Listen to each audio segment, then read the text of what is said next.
it's Ilana and welcome back to my channel. So I want to talk about this new trend that's been floating around on social media, especially TikTok, the past couple of weeks, and it's called underconsumption core. And I have some opinions about it, and I do think that underconsumption is a very positive thing, and I love that we are having a discourse online more about it because social media promotes overconsumption like crazy, and I think that also the underconsumption trend is starting to lose the plot, or at least some people are starting to lose the plot, and taking this trend and making it what it's not supposed to be. So let's talk about it. Now, this is coming from someone who's been really bad about over consuming. I made a promise to myself that in 2024 that I was going to be better with not over consuming. I was only going to buy things that I needed after I used them up. And that is going to take some time to dwindle down all the things that I have now until I really can just minimize things down, so where I am not having hordes and hordes of stuff. Like makeup was something that I used to really overconsume. Even clothes were things that I used to really overconsume, and now I'm not just shopping uselessly for random things. So that is why I wanted to make this video, and I wanted to just give my opinions on like overconsumption and underconsumption. So let's talk about where this underconsumption core trend came from. Before I actually talk about underconsumption, we need to talk about what overconsumption is. So, overconsumption is when you're buying a bunch of things and you typically normally don't need them, you're hoarding them, and basically you're pretty much buying things that take up space and that you don't use, and it becomes wasteful. At least that's how I'm defining overconsumption. Overconsumption is heavily emphasized on social media, especially TikTok. There's a lot of pressures from influencer marketing that you need to buy this, you need to buy that, you gotta have this, you gotta have that. And it just kind of forces people to think that, like, oh, I need to go buy this useless item that I probably don't need and is probably going to be bad for the planet. So that is kind of where this trend stemmed from. I also think it stemmed from the de-influencing trend that started, I want to say, like early 2023, where influencers were saying, hey, you do not need this product. And then eventually the de-influencing trend lost the plot when then people are saying like, oh, don't buy this instead.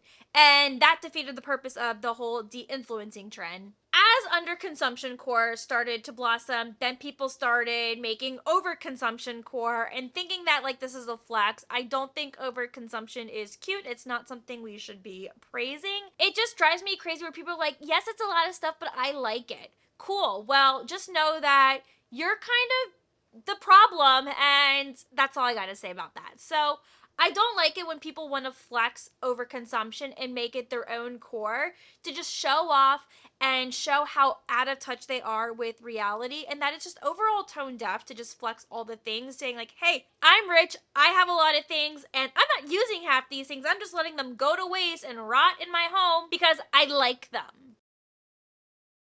Okay, so now that I finally got an overconsumption out of the way, what is the underconsumption trend? So the way that I've seen underconsumption core being defined around online is that it's about buying only what you need, using what you already have, and still rejecting influencer marketing.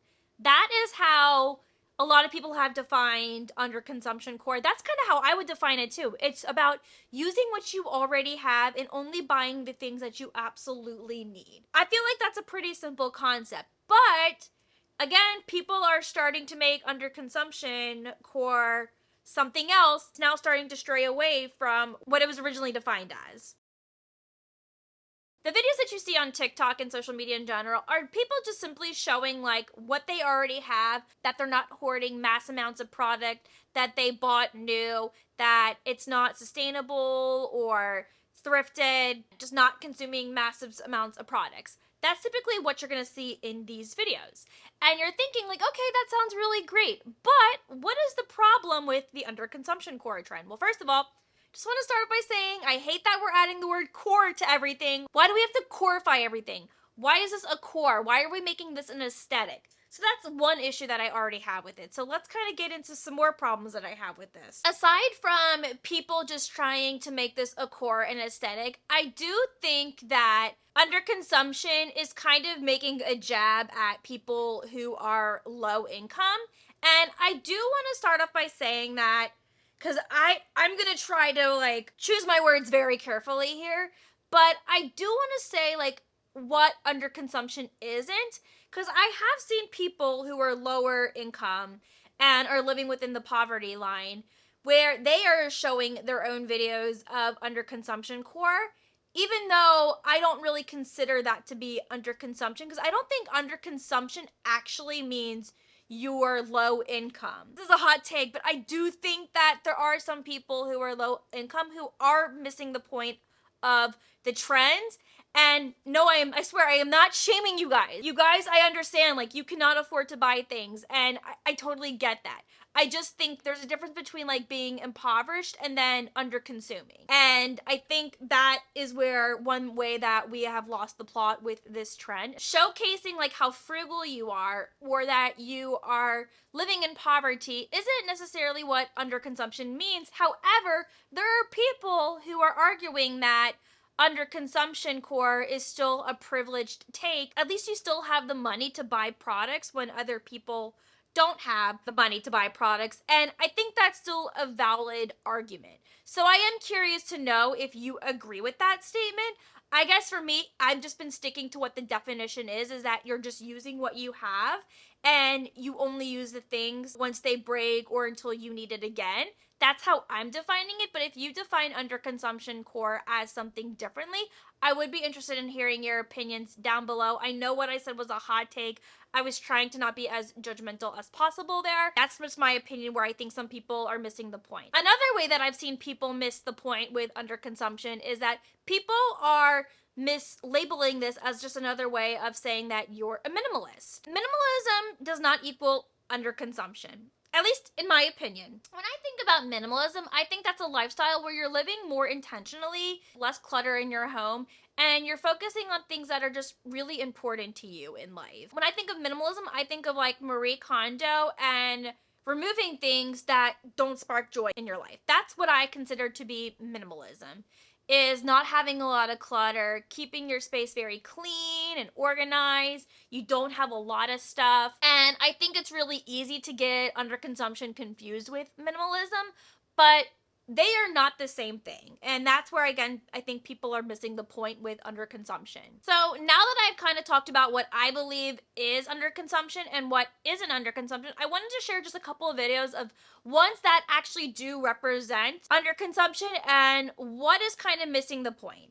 So let's get into those videos right now. Finally, we're talking about consuming less, not more. So here are a few underconsumption things in my house. All my furniture and decor is secondhand. A lot of it, like my coffee table, sofa, and this table, were free from Facebook Marketplace listings or my local Buy Nothing group. I collect my food scraps and plant clippings in my freezer because in Los Angeles, you can throw them directly into your green bin. Under my bathroom sink, you'll find a bag of empty cosmetic bottles, which I collect until I'm ready to wash them and recycle them through Packed at Credo Beauty, Ulta, or Sephora. Similarly to my furniture, my wardrobe is almost entirely secondhand. I very rarely buy anything new because there's currently already enough clothing on the planet to dress the next 6 generations of people. Okay, editing Ilana here because apparently the commentary that I had for that video did not get recorded. So I just wanted to start off by saying that I don't think that, like, just because you're thrifting, you're being more sustainable and more conscious with your spending in terms of, like, thrifting and buying things secondhand is necessarily what we consider or what the internet has defined as underconsumption. While yes, it is good for the environment to buy used things so that they don't go to waste and end up in landfills and harm the environment, I don't think this video was a good example of what underconsumption core is. Also, just because you thrift clothes and you get all of your clothes from thrift stores, you can still overconsume when you go to the thrift store. When you buy things off Craigslist or Facebook Marketplace, you can still have massive amounts of product because you're still purchasing those things. Just because they are secondhand doesn't mean that it is no longer counting as overconsumption. No, you absolutely can still overconsume when you go to the thrift store, when you buy things offline secondhand, because you can still consume massive amounts of things that you may not necessarily need and still have them being hoarded in your home where they may not get used, and then eventually you may not want them anymore. Just because you have a more sustainable approach to the way you live doesn't necessarily mean that you're under consuming. I found that video to be more of just like normal consumption. I found it's pretty normal that her spending habits here weren't necessarily over consuming, but they weren't necessarily under consuming. That's just my 2 cents on that. Here's a video that I really liked.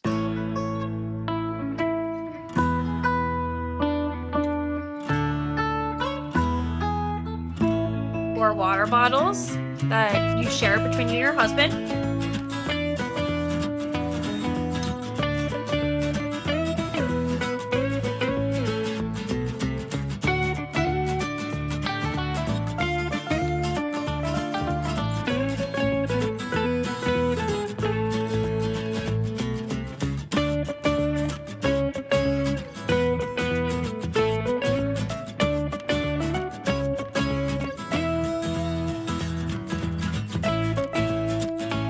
So what I liked about this video is that they showed that, hey, we don't need more water bottles. We have 4. 2 are for my husband, 2 are for me, 1 is for travel, 1 is for work. I am the same way. So I do have a Stanley cup that I use for home, and then I have a simple modern tall tumbler that I use for work and travel. And let me tell you something, I never wanted a Stanley Cup. I never purchased it. It was a gift that my sister gave to me that she thought I liked because it was a trending item. She got that for my 31st birthday. And I was like, oh, I guess I'm still stuck with the Stanley Cup, even though I never wanted one, but it's fine. I liked that. I like that they showed like, hey, I'm fine with these cutting boards. We don't need more. They work. We have decorations here that were thrifted and handed down. I don't need to buy more. I do think that sharing like a dining table that's been handed down isn't exactly like the point of the underconsumption, but I did like this video overall. Here's another video that I'm going to show you.